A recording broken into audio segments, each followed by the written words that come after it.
स्वदेशवासी बंधुगण, वंदे मातरम। आज देश प्रेम से ओतप्रोत नौजवान लोग आपके सामने वीर सावरकर फाउंडेशन के माध्यम से हमारे जो देश को जिन लोगों ने आजाद किया, देश की आजादी के लिए जिन्होंने जघन्यतम कष्ट सहे और देश को स्वतंत्र किया, उन पर जो ब्रिटिश के दलाल थे, क्योंकि उनके हाथ में सत्ता आ गई तो उन्होंने तरह तरह के मिथ्या आरोप लगाए। आज सावरकर नहीं होते तो सुभाष भी नहीं होते और इस देश से अंग्रेज भी नहीं जाते। आज गांधी को अंग्रेज यहां पे लेके आए। गांधी तो साउथ अफ्रीका में थे। मैं और कुछ नहीं, ये गांधी के पोते की लिखी पुस्तक है मोहनदास, इसी से आपको उद्धृत कर रहा हूं। गांधी को लेने के लिए 20 वर्ष तक आंदोलन करने पर भी उनको कुछ सफलता नहीं मिली, तो गोखले ने उनसे कहा कि तुम कांग्रेस के अध्यक्ष बन जाओ। तो गांधी ने कहा मेरे को कोई सफलता नहीं मिली और आप चाहेंगे तो मेरा काम करा सकते हैं। तो गोखले लंदन गए। लंदन से साउथ अफ्रीका की जो सरकार थी, वो भी ब्रिटिश सरकार थी, उसको हुक्म गया कि गोखले आ रहे हैं, उसकी बात को मान लो। इस पुस्तक में ये लिखते हैं, गांधी को जब खबर मिली कि गोखले ने खबर दिया कि मैं आ रहा हूं और लंदन में मेरी बात हो गई है, तो Gandhi was simply overjoyed. Gokhale would speak to South Africa's ministers on behalf of the Indian government and indirectly on behalf of the empire. It not be easy for the ministers to reject his plea. तो आज गांधी को किस तरह लाया गया। फिर गोखले की जो साउथ अफ्रीका की सरकार से बात हुई, उसके बाद हार्पर जॉन ग्लैडस्टोन ने लंदन को खबर किया। लंदन ऑफिस जो कॉलोनियल ऑफिस था, उसको सूचना दी।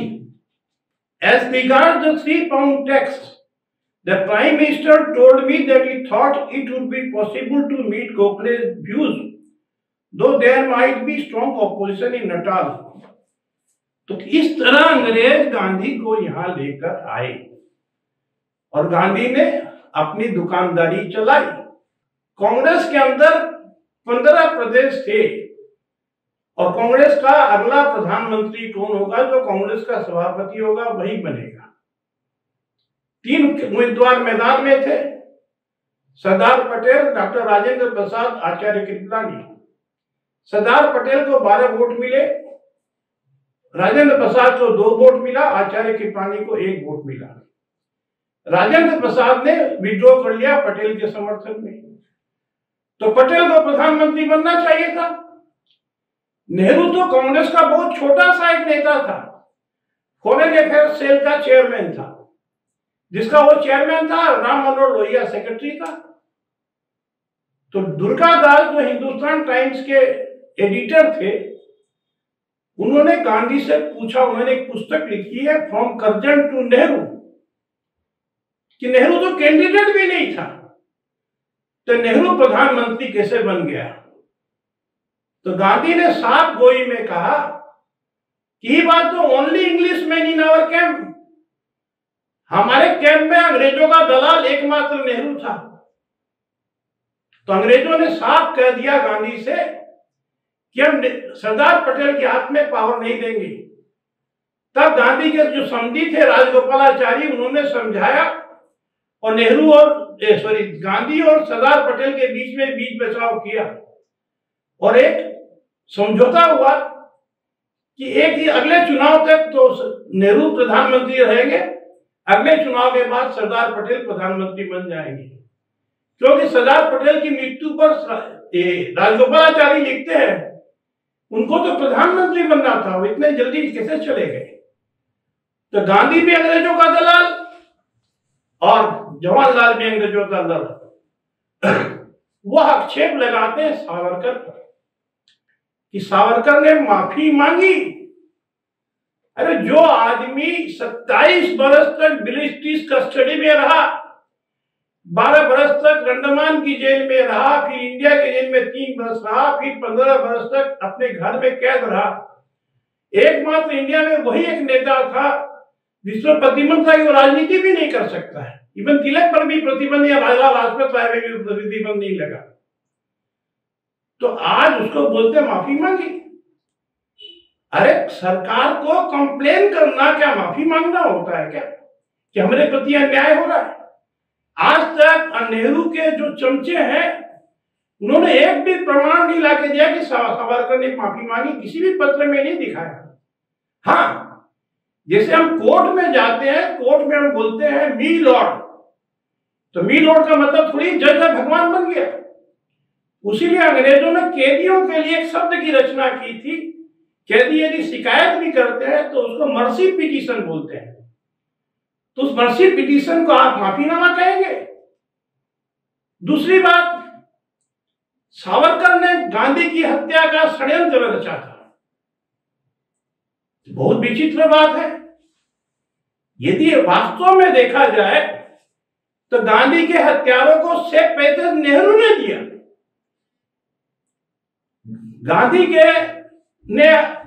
गांधी ने जब मूवमेंट किया, ये इसका खिलाफत मूवमेंट, तो मौलाना आजाद, मोहम्मद अली, शौकत अली आए स्वतंत्र कराने नहीं देश को, अपनी खिलाफत के माध्यम से इस्लामिक शासन को स्थापना करना कि हिंदू और मुसलमान मिलकर हिंदुस्तान में अंग्रेजों के विरुद्ध वातावरण बनाएंगे, अंग्रेज उसको कंट्रोल नहीं कर पाएंगे और यहाँ का अफगानिस्तान का अमीर हिंदुस्तान पर आक्रमण करेगा, इस्लामिक शासन स्थापित हो जाएगा।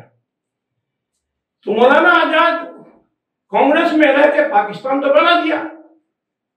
तो गांधी समझते थे ये खुराफाती आदमी है, इसको रहेगा कांग्रेस में तो बहुत सत्यानाश करेगा।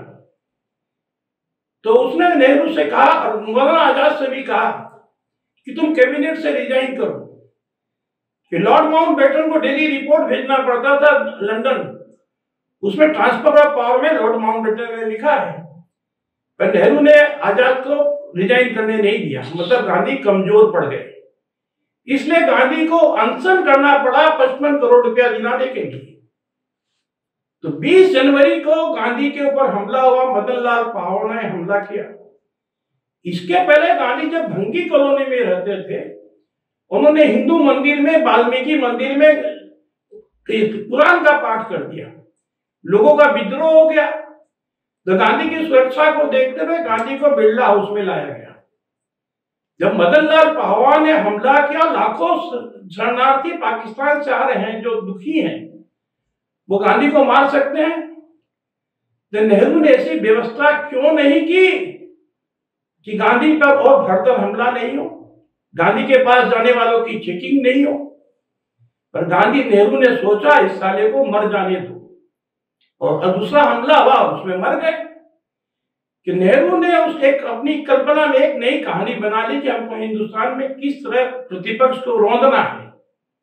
गांधी की हत्या के 2 घंटा बाद भी, पहले आपने परिकल्पना नहीं की होती तो 2 घंटा बाद अप्पा कासर, जो प्रतिपक्ष के सर्वोच्च नेता थे, हिंदू महासभा के सर्वोच्च नेता थे, वीर सावरकर, जिसने आजाद हिंद फौज को भी बनाया, तो उसको अप्पा कासर को गिरफ्तार कर लिया, जो उनके निजी सचिव भी थे और सिक्योरिटी इंचार्ज भी थे। तो 2 घंटे में कैसे हम अरेस्ट करते उसको? उसका क्या अपराध था? और दूसरे दिन सावरकर के पास उसको जान से मारने के लिए नेहरू ने अपने गुंडे भेज दिए और सावरकर पर हमला हुआ।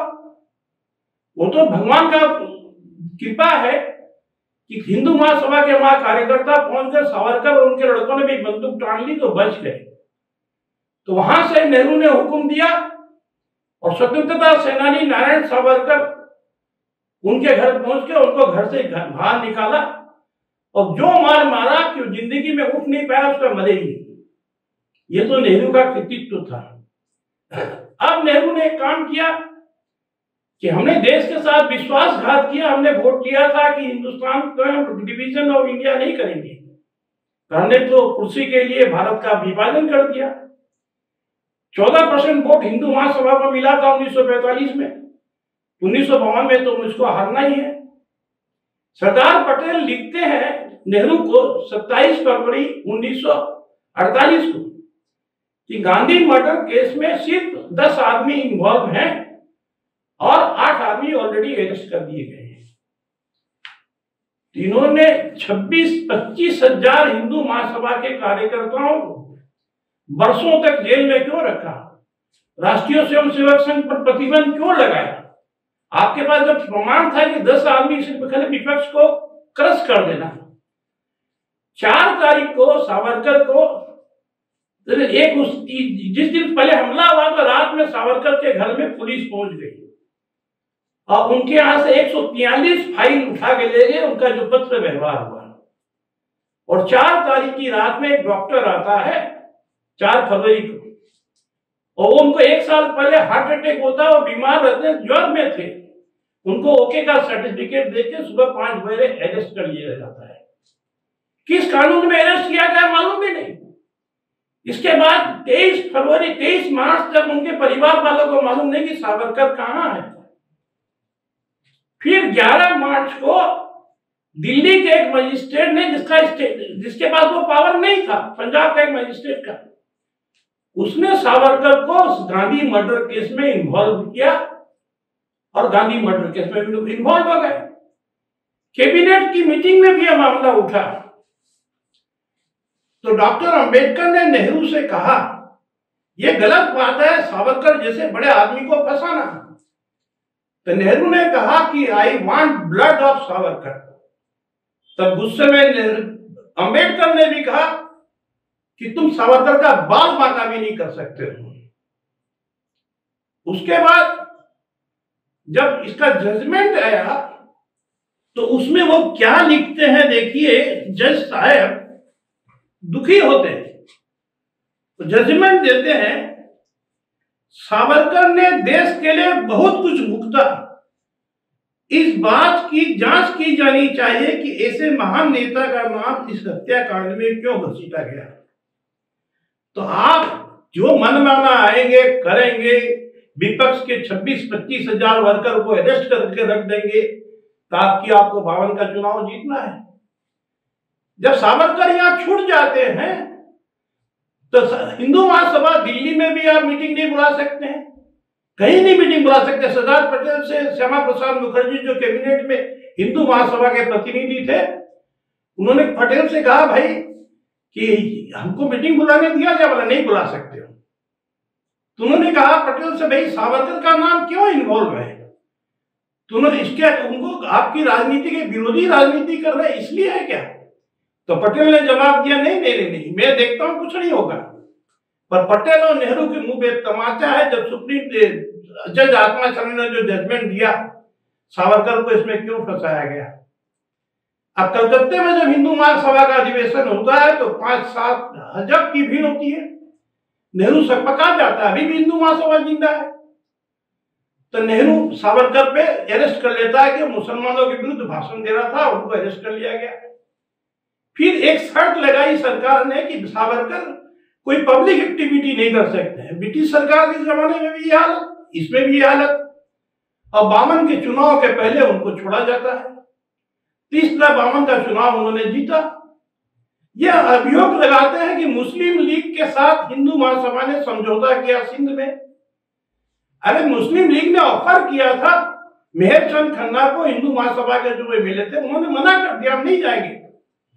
और नेहरू ने क्या किया, जो भारतवर्ष में बची हुई मुस्लिम लीग थी उसको कांग्रेस में विलीन कर दिया और सबको मंत्री बना दिया, गवर्नर बना दिया, जिन्होंने देश में कत्लेआम मचाया था। नोआखाली में, कलकत्ता में, पंजाब में, यूपी में, सब जगह, बॉम्बे में, उनको गवर्नर मिनिस्टर सब बना दिया। और आज भी कांग्रेस को समझ नहीं आती है, जिसने देश का विभाजन किया उस मुस्लिम लीग के साथ केरल में समझौता करके लड़ते हैं चुनाव। उधर पाकिस्तान बनाया, उधर केरल में एक जिला को पहले कम्युनिस्टों ने मुस्लिम मेजोरिटी डिस्ट्रिक्ट बना दिया, फिर कांग्रेस ने मुस्लिम मेजोरिटी डिस्ट्रिक्ट बना दिया। तो सांप्रदायिक ताकतों को तुम हमेशा बढ़ावा दोगे, हिंदुओं को मरवाओगे, इसी का नाम सेक्युलरिज्म है क्या? आज मेरा यह शुरुआत हुआ है, इसके बाद मैं इस सीरीज को आगे बढ़ाऊंगा, आपके तक बहुत सी जानकारियां पहुंचाऊंगा। जय हिंद, वंदे मातरम।